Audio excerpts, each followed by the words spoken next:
Bismillahirrahmanirrahim. Alhamdulillahirabbil wassalatu wassalamu ala asyrafil anbiya'i wal mursalin sayyidina Muhammadin wa ala alihi wa sahbihi ajma'in. Alhamdulillah, para jemaah dirahmati Allah Subhanahu wa taala.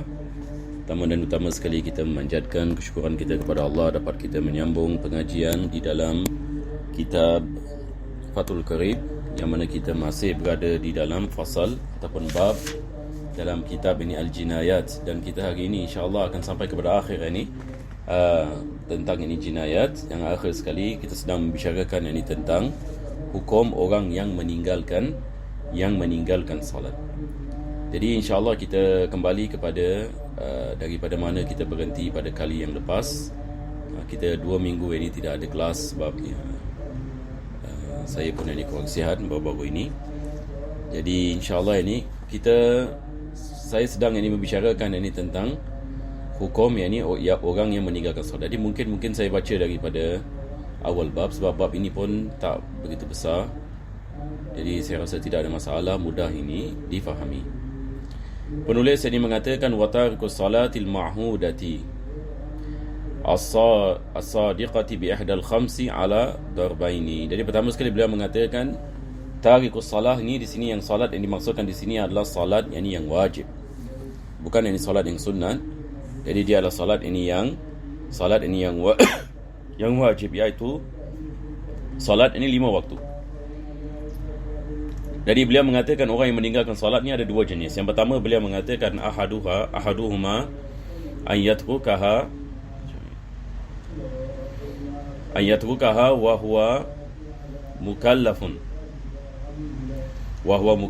ghaira mu'taqidin li wujubiha. Jadi yang pertama sekali adalah seseorang itu dia meninggalkan salat dan dia mukallaf. Yang ini maksudnya dia bukan dia ni orang gila, ini misalan dia bukan dia ni seorang yang dakwah Islam tidak sampai kepadanya. Jadi dia adalah seorang muslim yang kita mengatakan mukallaf, dan dia mengingkari kewajipan salat. Jadi apabila seseorang ini muslim ini mengingkari kewajipan salat, ini seperti mana kita membicarakan sebelum ini, penulis ini mengatakan fa hukmuhu ay at-tariku laha hukmul murtad. Jadi sama hukumnya seperti hukuman murtad. Kita telah membicarakan hukuman murtad ini sebelum ini. Maka tidak ada perbezaan hukuman murtad dengan hukuman orang yang meninggalkan salat yang mengingkari kewajipan salat. Wa thani, yang kedua beliau mengatakan, ini yang kita berhenti pada kali yang lepas. Penulis ini mengatakan an yatrukaha kasalan. Orang yang meninggalkan salat yang ini disebabkan dia malas. Yang ini maksudnya dia i'tiqad salat itu wajib ke atasnya, akan tetapi dia meninggalkan salat ini disebabkan dia malas. Hatta yakhruja waqtaha hala kaunihi mu'taqidan li wujubiha. Jadi dia meninggalkan salat sehingga terkeluarnya waktu salat. Jadi terkeluarnya waktu salat ini pun kita nak kena faham. Kalau sekiranya dia meninggalkan salat zuhur, maka kita kena tunggu sampai akhir ini asar. Apa sebabnya? Sebab salat zuhur boleh digabungkan dengan salat asar. Salat zuhur yang ini boleh digabungkan dengan salat asar. Jadi kalau dia meninggalkan salat zuhur, maka belum lagi ini dijalankan ini hukuman ini ke atasnya. Kalau sekiranya dia meninggalkan ini salat ini asar ini, misalnya sekarang ini dia telah meninggalkan salat ini dengan sengaja, dengan yang ini, akan tetapi dia i'tiqad bahawasanya salat ini diwajibkan yang ini ke atasnya, maka kita menanyakan kepadanya, kenapa awak tidak melakukan salat? Dia mengatakan sebab ini saya malas nak melakukan salat. Jadi pertama sekali fayustatab, beliau mesti diminta taubat kepada Allah Subhanahu wa taala. Maka kita memberikan nasihat. Kita di sini maksudnya adalah daripada pihak pemerintah muslim. Jadi menasihatinya tentang kelebihan salat, menasihatinya untuk melakukan salat, tentang kewajipan yang ini sebagai seorang muslim untuk melakukan salat dan kelebihannya, dan begitu juga yang ini tentang azab ini di akhirat ini dan sebagainya. Maka diminta ni untuk dia bertaubat kepada Allah Subhanahu wa taala dan dia melakukan qada dan solat kembali. Kalau sekiranya dia bertaubat dan dia solat ini kembali, maka tidak dikenakan apa-apa yang ini ke atasnya. Dan pada pengajian yang lepas saya mengatakan kebiasaannya manusia, kalau diberikan pilihan nak solat ke ataupun kena bunuh, yakni hatta yang ni orang yang ni bodoh sekalipun akan memilih yang ni untuk melakukan solat, betul ke tidak? Jadi hukuman ini, apa yang kita perlu faham adalah dia adalah dia adalah zajar. Dalam bahasa Arab kita panggil ini zajar, yakni dia untuk apa kita mengatakan setakat yakni untuk memberikan yakni semangat ataupun sebagai apa kita mengatakan zajar bagi yakni orang Islam supaya yakni tidak meninggalkan salat, yakni untuk memberikan yakni semangat yakni kepada yakni orang Islam ini untuk melakukan salat.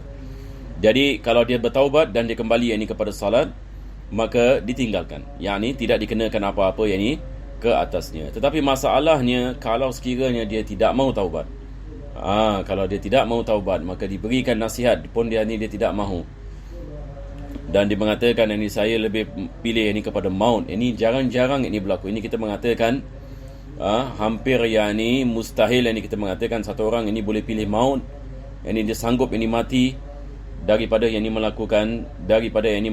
melakukan salat. Tapi kalau sekiranya dia tidak yang ini mahu ini taubat, qutilah haddan, dia dibunuh. Ini yang dimaksudkan dengan hukuman bunuh bagi mereka yang meninggalkan salat. Ini maksudnya setelah diminta taubat dia tak nak taubat, dia terus yang mengatakan dia tidak mahu ini melakukan salat, maka dia dibunuh. Tapi hukuman ini adalah hukuman yang had la kufran, bukan yang disebabkan yang kekufurannya, tetapi disebabkan yang dia meninggalkan salat, ini disebabkan malas, maka dikenakan hukuman had, yang dia dibunuh disebabkan itu. Wa kana hukmuhu hukmul muslimin, maka hukumnya kita menghukumkannya sebagai orang Islam. Ini kita tidak mengkafirkannya, sebab bezanya adalah dia i'tiqad ini bahawasanya solat ini itu diwajibkan ke atasnya. Berbeza kalau sekiranya dia mengatakan solat itu tidak diwajibkan ke atasnya.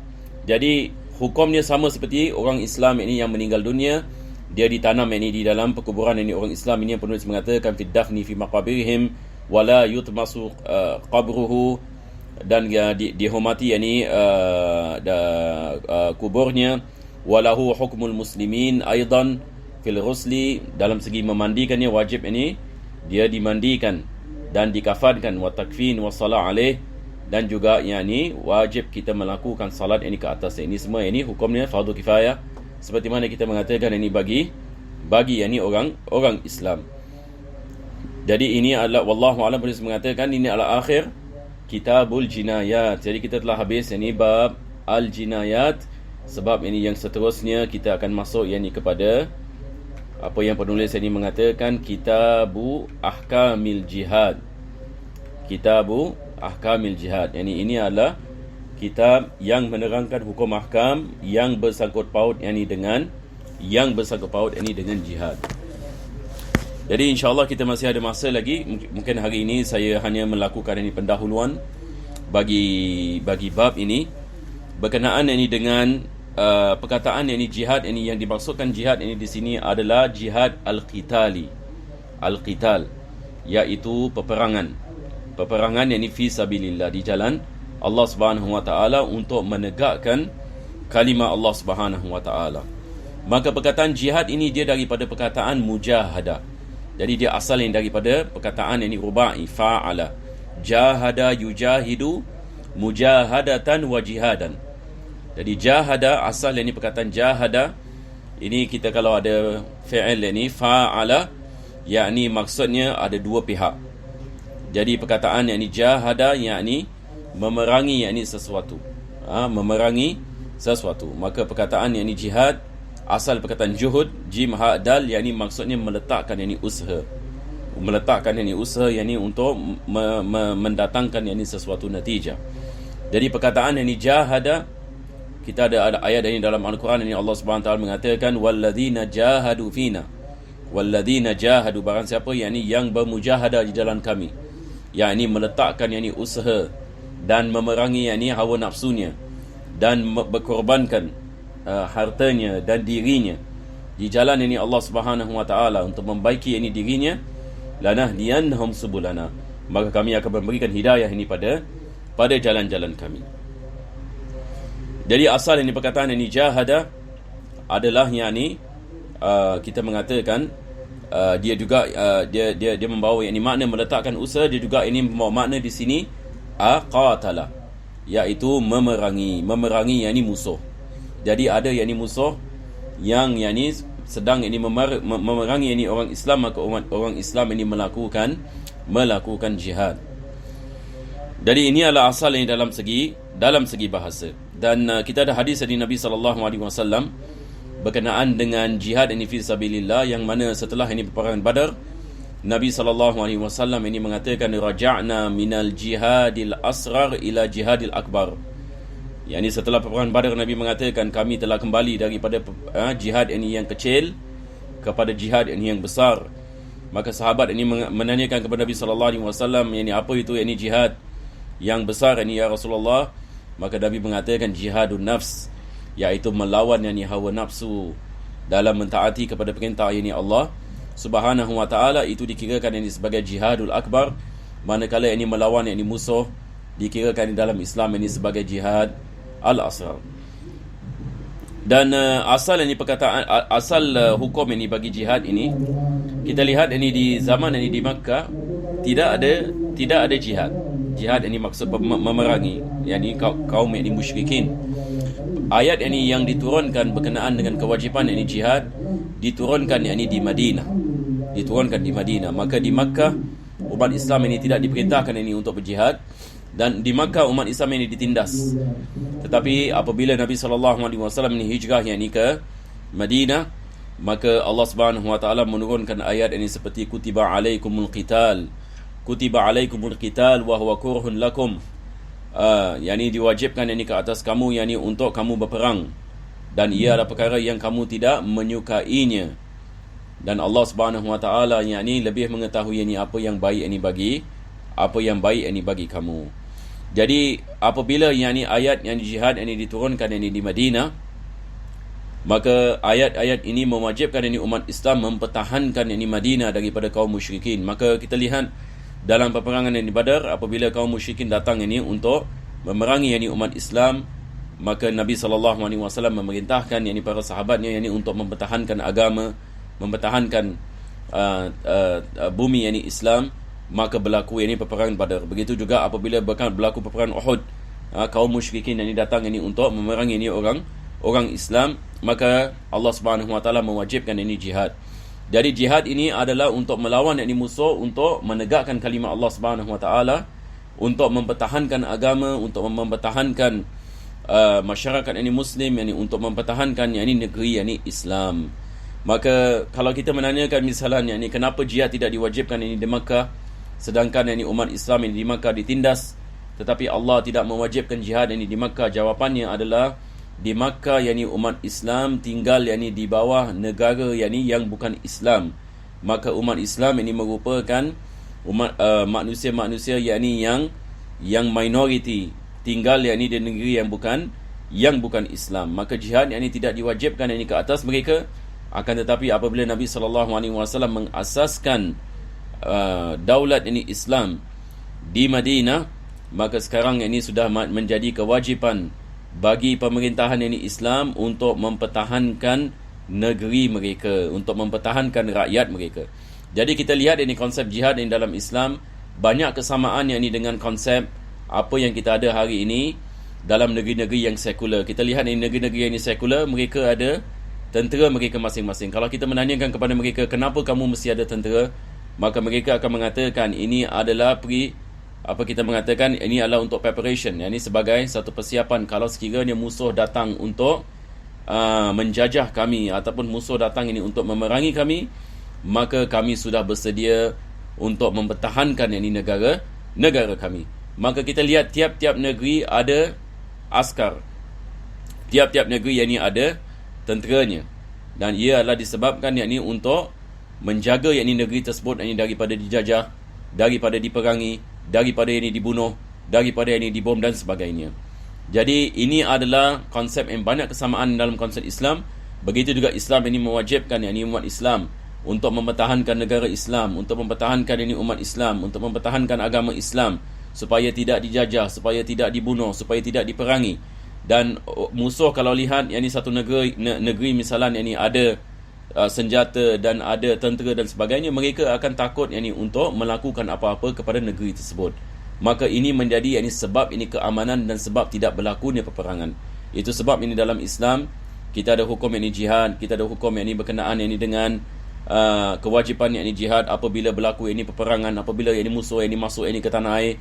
dan sebagainya. Ini semua perkara-perkara yang akan disebutkan ini oleh para ulama kita, seperti mana yang akan disebutkan oleh penulis Syekh Ibn Qasim.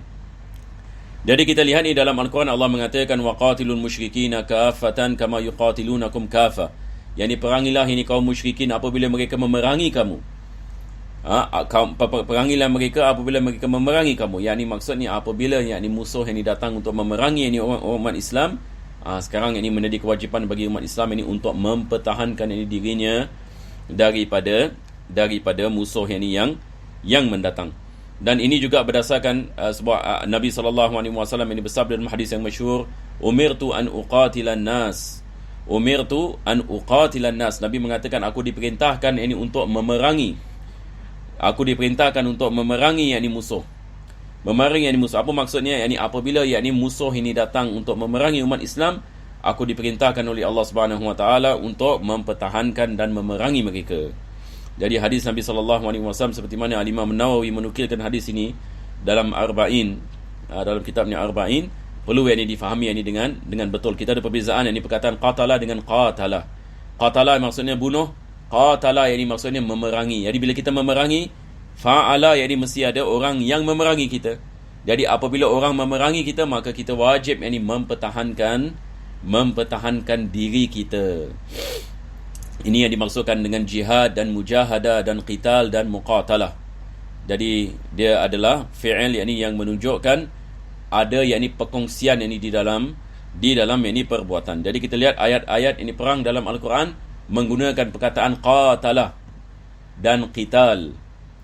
Jadi kita ada perbezaan di antara qatalah dengan qatalah. Allah Subhanahu Wa Taala tidak mengatakan bunuh yakni manusia, Allah mengatakan yakni perangi. Jadi perangi apa maksudnya? Maksudnya apabila ada orang yang memerangi kamu, hendaklah kamu memeranginya untuk kamu menahannya ini daripada ancamannya, daripada pembunuhannya, daripada perkara-perkara yang akan dilakukan olehnya, supaya tidak dikenakan ini ke atas, ke atas kamu. Dan Nabi kita SAW yakni dalam kehidupannya, beliau yakni menyertai ini peperangan. Beliau menyertai peperangan dan beliau merupakan apa yang kita mengatakan hari ini General Army. Dalam peperangan Badar sebagai misal, kita baca kisah-kisah Nabi SAW. Dalam peperangan Uhud, Nabi SAW ini memerangi ini sehingga kan mukanya ini berdarah, giginya patah dan sebagainya. Lepas itu kita peperangan ini Khandaq ini misalan, Nabi SAW menggali parit bersama ini para sahabatnya. Lepas itu kita ada peperangan ini Hunain, yang mana Nabi SAW ini jalan ini di wadi dan musuh ini mengelilinginya, dan bagaimana kita lihat keberanian ini Nabi SAW dan para sahabat ini mengatakan apabila Nabi SAW di medan ini pertempuran, maka kalau pertempuran ini menjadi pertempuran yang sangat hangat, kami bersembunyi di belakang badan Nabi SAW. Yani sebab Nabi kita SAW orangnya adalah orang yang sangat berani dan sangat kuat. Kekuatan yang Allah memberikan, keberanian yang Allah memberikan lebih ini daripada manusia biasa, sehingga kan para sahabat mengatakan kami berselindung di belakang badan Nabi SAW apabila peperangan ini menjadi hangat.